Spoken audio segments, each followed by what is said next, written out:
Tu crois que le coronavirus est issu d'un complot? Bah non. Pourquoi? Eh bien, regarde. La probabilité qu'on ait une épidémie grave et mondiale, s'il n'y a pas de complot, c'est quoi? Je sais pas, des épidémies, c'est fréquent, en même temps grave et mondial, c'est quand même plus rare. Mais c'est vrai qu'avec la mondialisation, on peut s'attendre à ce qu'il y en ait de plus en plus, je sais pas, de l'ordre de 2 par siècle, disons une chance sur 50. Ok. Et la probabilité qu'on ait une épidémie mondiale, sachant qu'il y a un complot pour la créer? Bah 100%. Attends, je vois. Donc c'est 50 fois plus probable qu'il y ait un complot que pas de complot. Waouh, j'en reviens pas. Sauf que il y a un biais, c'est ça? Eh oui, tu es tombé dans le piège que je t'ai tendu de ce qu'on appelle le biais du procureur. Tu m'expliques? Parce que là, le raisonnement me paraît imparable. Je te propose de commencer par représenter la situation dans un arbre. On peut avoir complot ou pas complot. Puis on peut avoir épidémie grave et mondiale ou pas épidémie grave et mondiale. Ce qu'on a dit, c'est que s'il y a un complot, donc si on est sur cette branche, on a 100% de chance d'avoir une épidémie, et donc 0 de ne pas en avoir. Ça va? Je vois, et sur l'autre branche, sachant qu'il n'y a pas de complot, il y a une chance sur 50, donc ça fait 2% de chance qu'il y ait une épidémie, et donc 98% de chance qu'il n'y en ait pas. Très bien. Ce qu'on veut calculer, c'est la probabilité qu'il y ait un complot, sachant qu'on a l'épidémie. Tu es d'accord? Oui, oui. Alors regarde bien. Pour faire le calcul, il nous manque une chose essentielle, ce sont les probabilités ici. Quelle est la probabilité a priori qu'il y ait un complot? Par exemple, si on sait qu'il y a un complot, ou si au contraire on sait qu'il n'y a pas de complot, on voit bien qu'il y a toute une partie de l'arbre qui ne nous intéressera plus. Là, il faut qu'on sache, a priori, quel poids on doit donner à chaque partie de cet arbre. En l'occurrence, il y a eu des complots avérés dans l'histoire, en général plutôt pour renverser des pouvoirs et avec l'implication de groupes réduits. Un complot à une telle échelle, ça ne s'est jamais vu, donc ça paraît assez peu probable. Alors voilà, il y aurait plein d'arguments à prendre en compte, mais pour simplifier, ça te va si on dit qu'a priori, il y a 1% de chance pour qu'il y ait un complot dans ce genre? Oui, a priori, 1%, ça me paraîtrait même beaucoup. Mais on a une épidémie. Tout à fait. Calculons donc la probabilité qu'il y ait un complot, sachant qu'on a l'épidémie.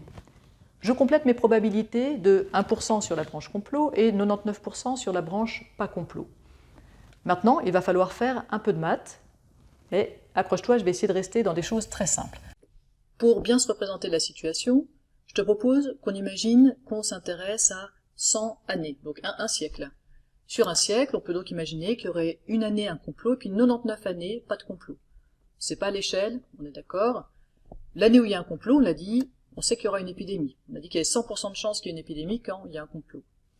Dans les 99 années où il n'y a pas de complot, ben dans 98% des cas, on n'aura pas d'épidémie. Donc 98% fois 99, je te laisse faire le calcul, ça fait 97,02 années sans épidémie.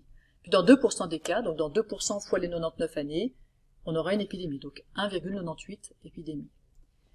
Donc regarde bien, parce que c'est là que ça devient intéressant, nous on sait qu'il y a épidémie, donc on sait qu'on est là-dedans. Mais du coup, dans les années où il y a des épidémies, ben, il y a une fois un complot, et puis 1,98 fois pas de complot. Donc finalement, la probabilité qu'il y ait un complot, sachant qu'on a une épidémie, c'est à peu près 1 sur 3. Et la probabilité qu'il n'y ait pas de complot, sachant qu'il y a une épidémie, c'est à peu près 2 sur 3. Sur les 3 années où on a eu des épidémies, il y avait à peu près une année où il y avait un complot et 2 années où il n'y avait pas de complot. Donc tu vois que finalement, la probabilité qu'il n'y ait pas de complot, sachant qu'il y a une épidémie, elle est 2 fois plus forte que la probabilité qu'il y ait un complot, sachant qu'il y a une épidémie. Je comprends pas. Tout à l'heure, on a vu qu'il y avait 50 fois plus de chances qu'il y ait un complot. Tu avais commis une erreur, c'est de confondre la probabilité qu'il y ait une épidémie, sachant qu'il y a un complot, qui est très forte, et la probabilité qu'il y ait un complot, sachant qu'il y a une épidémie, qui est beaucoup plus faible. Parce que dans le premier cas, tu ne tiens pas compte de la probabilité a priori qu'il y ait un complot. D'ailleurs, regarde, la probabilité qu'il y ait une épidémie, sachant que de méchants extraterrestres l'ont exprès envoyé sur Terre, c'est 100%. Et pourtant, Tu crois pas trop à cette théorie des extraterrestres, non? Non, je vois.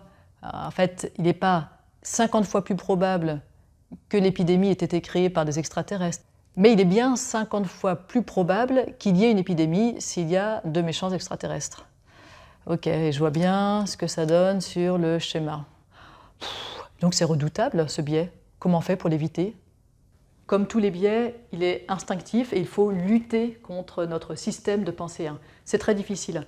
Chaque fois que tu sens que tu pourrais être dans un cas similaire, fais un arbre et vois si tu ne confonds pas probabilité des données sachant la théorie et probabilité de la théorie sachant les données. Et puis, je ne peux que te conseiller de lire La formule du savoir, magnifique livre sur le raisonnement bayésien. 300 pages de maths? Tu plaisantes? Non, vraiment, c'est génial. En fait, il y a autant d'épistémologie que de philosophie et de maths, donc c'est très lisible. Alors une remarque avant de terminer. J'ai probablement sous-évalué la probabilité de faire face à une épidémie mondiale et surestimé celle qu'il y ait un complot. Établir ces crédences, a priori, c'est très difficile et ça peut donner l'impression que du coup, tous ces raisonnements sont des châteaux de sable qui reposent sur pas grand-chose. En fait, ce qui me paraît important de retenir, c'est qu'on a tendance à être séduit par des théories qui collent bien avec les données. Mais on peut avoir une théorie complètement fausse qui colle à 100% avec les données qu'on observe. Chut, je lis. D'accord.